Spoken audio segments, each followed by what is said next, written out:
কিভাবে staff add করতে হয়, মানে প্রতিষ্ঠানের কর্মচারী কিভাবে অ্যাড করবেন, কিভাবে ডিলিট করবেন, এডিট করবেন, সব কিছু বিস্তারিত আজকের এই পর্বে আমরা স্টাফ নিয়ে আলোচনা করব। তো এটি করার জন্য আমরা লগ ইন করবো।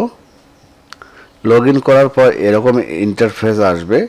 সেখান থেকে দেখুন মেনু বারে এখানে স্টাফ এন্ট্রি, এইখানে দেখুন স্টাফ এন্ট্রি। তো আমরা অ্যাড স্টাফে ক্লিক যদি করি, এখানে ক্লিক করলে এরকম একটি ইন্টারফেস আসবে। সেখানে আমরা সেই স্টাফের নাম এখানে লিখতে পারি। আমি এমডি জেড ফজলুল হক, বাংলায় দিলাম ফজলুল হক, পজিশন আমি কম্পিউটার অপারেটর দিলাম, মোবাইল নাম্বার একটা দিলাম এবং তার একটা ইমেজ আমাদেরকে দিতে হবে। ধরে নেওয়া যাক একটা ডেমো ইমেজ আমরা এখানে দেব, এই ইমেজটাই দিলাম এবং একটি ইমেল অ্যাড্রেস আমরা দিলাম, দিয়ে সাবমিট করলাম।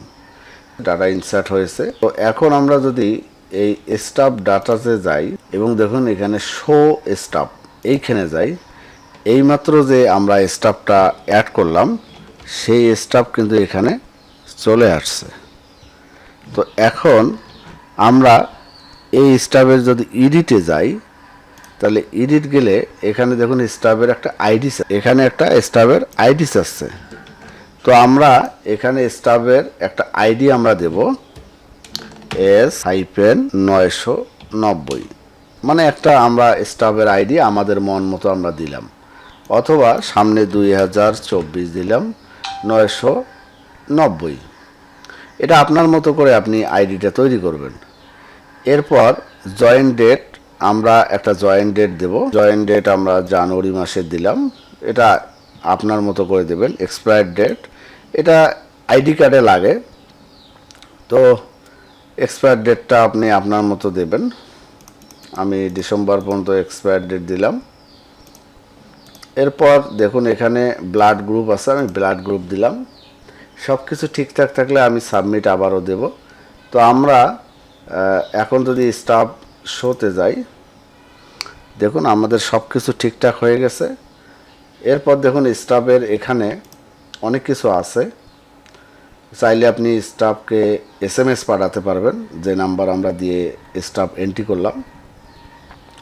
এবং এখানে 4টি আইডি কার্ড আছে, স্টাফের QR কোড আছে।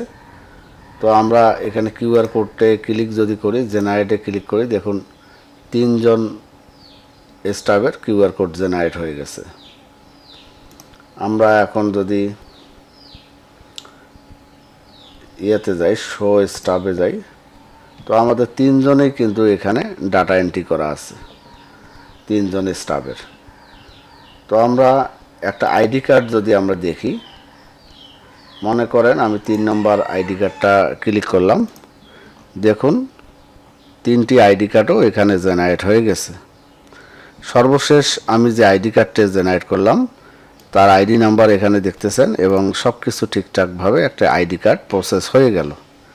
তো এভাবে আমরা স্টাফ এন্ট্রি করব, স্টাফের ডিলিট করব। আমরা চাইলে স্টাফ এখান থেকে দেখুন স্টাফ শোতে যদি যাই, এখান থেকে আমি মনে করেন আমার এই যে এই আগের যে ডাটাটি আছে বা আমি এখন যে ডাটাটি করলাম সেটি আমি যদি ডিলিট করতে চাই, তাহলে এখানে ডিলিট বাটনে ক্লিক করলে, ওকে করলে ডিলিট হয়ে যাবে।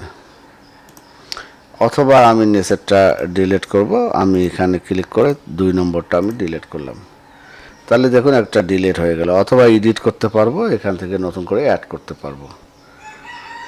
তো আজকের এই পর্বে আমরা দেখলাম কিভাবে স্টাফ এন্ট্রি করতে হয়, স্টাফ ডিলিট করতে হয় এবং এডিট করতে হয়, সব কিছু আমরা এখান থেকে দেখলাম।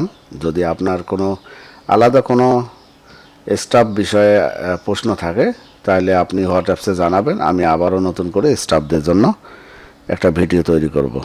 ধন্যবাদ সরকে, ভালো থাকবেন, আল্লাহ হাফেজ।